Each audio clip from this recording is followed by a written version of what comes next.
Good Monday, makers. It's time for another build roundup. And in this week's episode, we've got all kinds of great projects. As always, let's jump right in and check them out. First up is this build from Aaron. And this is really awesome. There are so many great things about this build.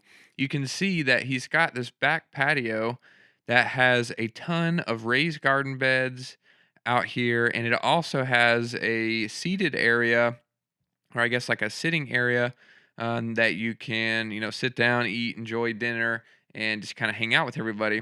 And I think he's got a smoker here too. I think he said they barbecue some stuff out here.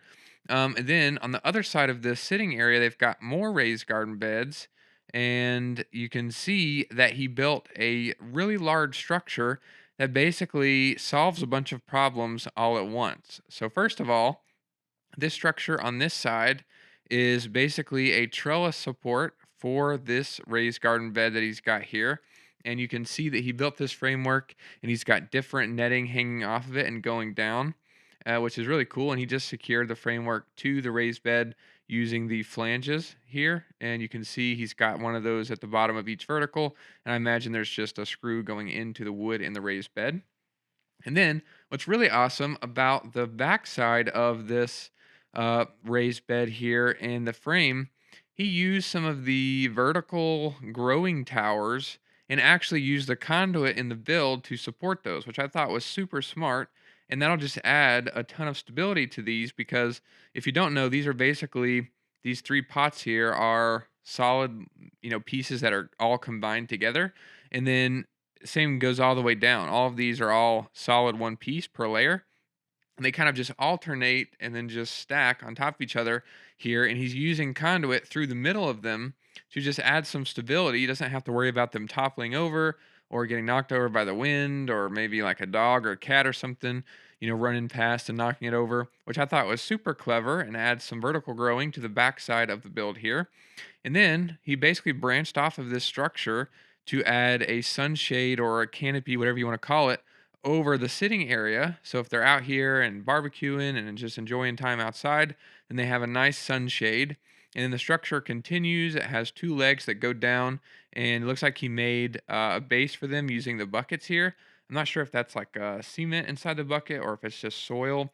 Maybe there's going to be plants in there that climb up the verticals. Who knows? But that's a good idea for adding a foot to the build.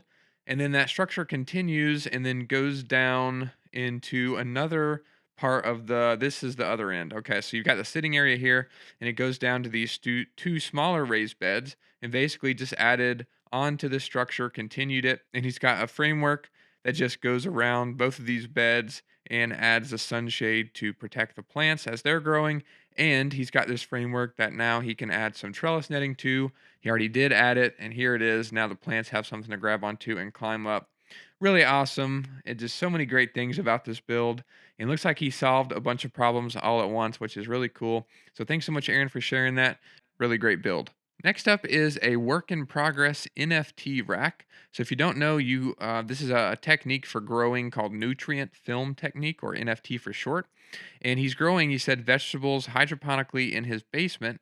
And he's building this framework to support the different channels that you need for growing things hydroponically. And he doesn't have any of those secured yet. He basically just built the framework and it's got the whole thing kind of ready to be kitted out. And he can add all of the gardening equipment, all the hydroponic gardening stuff he needs to the framework.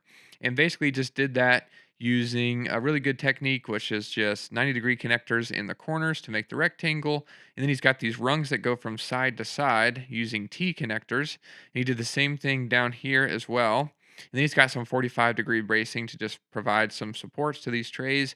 It's a good idea if you're going to have a lot of trays on a long span like that, or if you're going to, just have really heavy plants or, a lot of water inside the trays. You just want to make sure to brace appropriately and make sure the structure is going to hold up and not flex.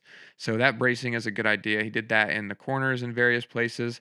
And yeah, it looks like a great work in progress. He said he's going to be adding all the trays and the rest of the, hydroponic gardening materials that he needs to the framework. And once he gets that finished, hopefully he'll share another photo because that would be really cool to see. But nonetheless, glad to see it, Dean. Thanks so much for sharing this. Next up is a really interesting one, and you might see this and you might wonder what it is, which is exactly what I thought at first too. And then I read The description is called Wienergate 3.0 for safety and fairness for all weens and families. Racing dachshunds. So apparently, the builder of this participates in dachshund racing.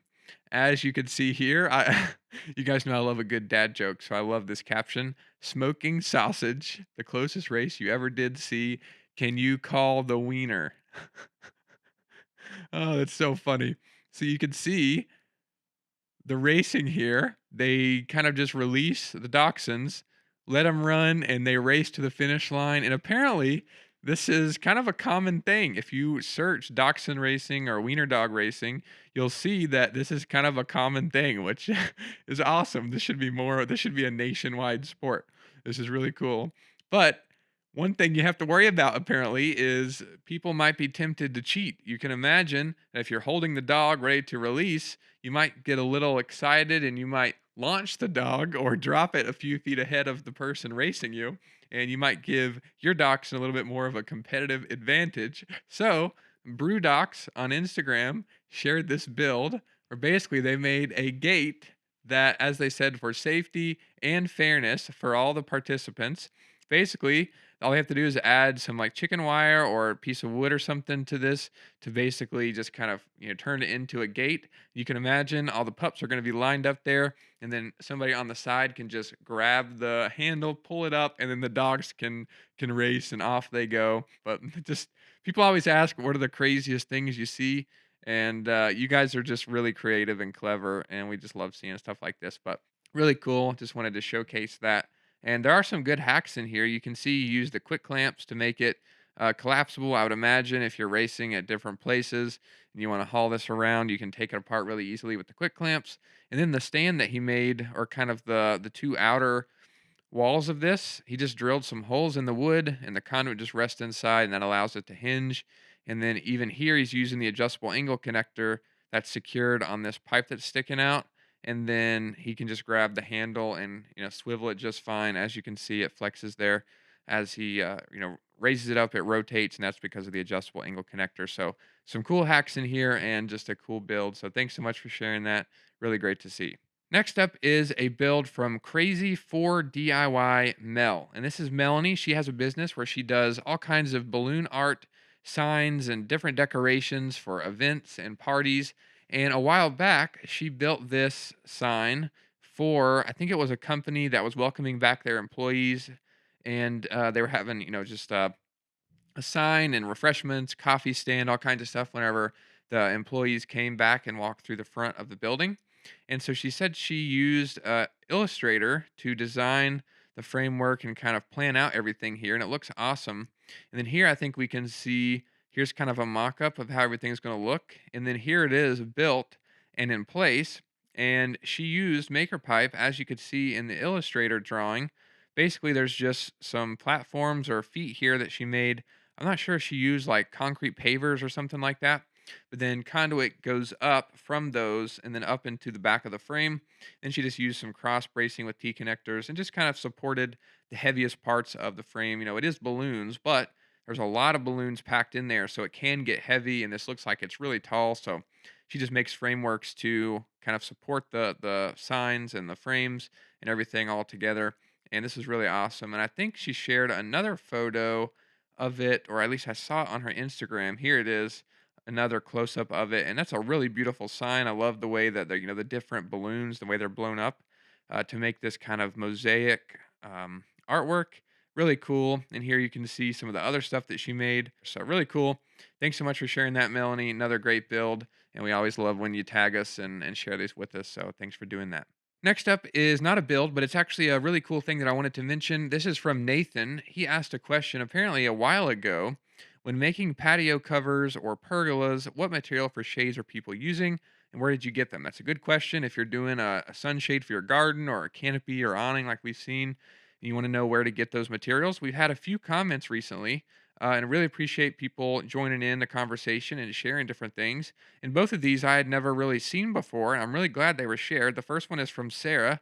This is Ripstop by the Roll. So if you've ever heard people talk about like a bag or a jacket or something, it might be made with ripstop materials or ripstop fabrics. This is basically what they're talking about. And you can see here, it's this kind of material used in like windbreakers and things. And this company, Ripstop by the Roll, makes it available for people that are doing DIY projects.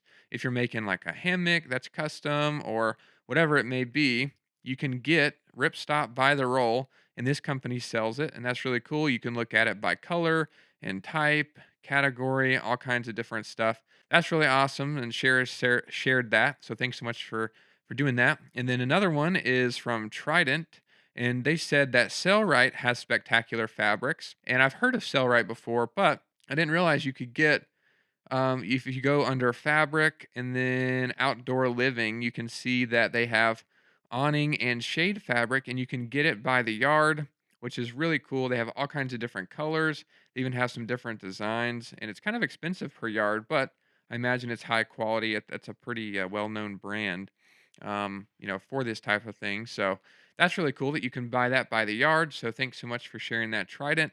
And then last but not least, Mark said he ordered some off of Amazon, and he just measured his build or the area that he was going to be covering, figured out the square foot, and then just looked on Amazon for that size, and then said he read the reviews to make sure that it was good quality, which is a good idea. And that's all three of those are really great ideas for getting canopy materials or sunshade fabrics and things. So thanks everybody for joining in on that question and sharing your ideas. And if you have an idea, definitely post it as well. I'd love to know where you guys get your sunshades and different fabrics and things. But next up is a build from Brian, and he is doing something really cool. We can go back to his profile, and you can see here he's got this overgrown area, or he did have this overgrown area. He says it's been a year work in progress, you can see. And boom, there you can see a year later, he's building out a dream garden. Looks like a just a beautiful place to have a garden and do some growing and things like that. So really cool. And part of this, he is using some of the Vego garden beds, and he built trellis supports for those with maker pipe and conduit. As you can see here, different shapes based on the size of the garden bed. And basically just did the design that we've talked about a lot, where you just use 90-degree connectors and just kind of create a rectangle or a box around the garden bed. And then you can add different kinds of trellis netting and plant supports to the frame really easily. And it works out great and gives you a good option for giving supports to your plants. Which is really cool. And I was really interested in this specific netting here.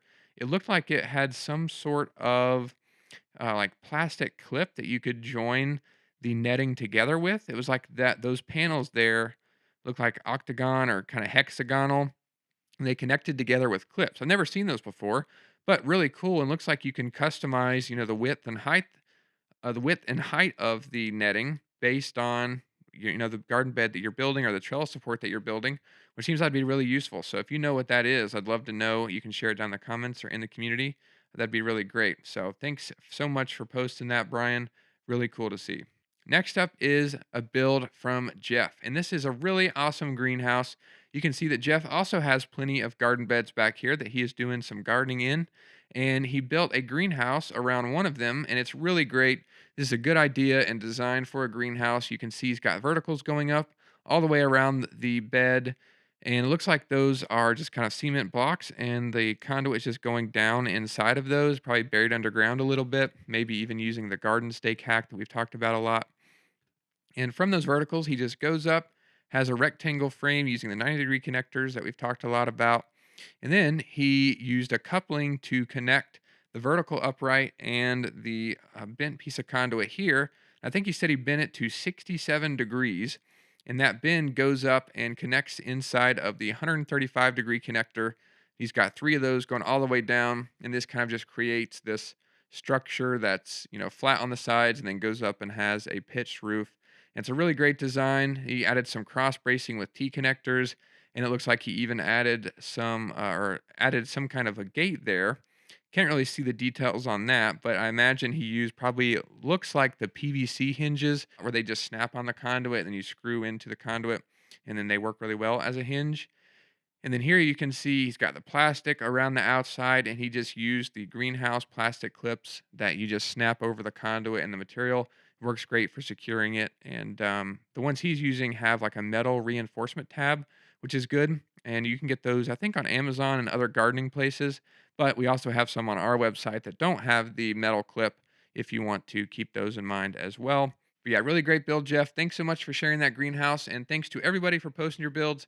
As always, we love doing these episodes and sharing the creative things that you guys are doing. If you want to see any of them in more detail, they'll be linked down below. Thanks everybody for watching. We'll see you in the next video.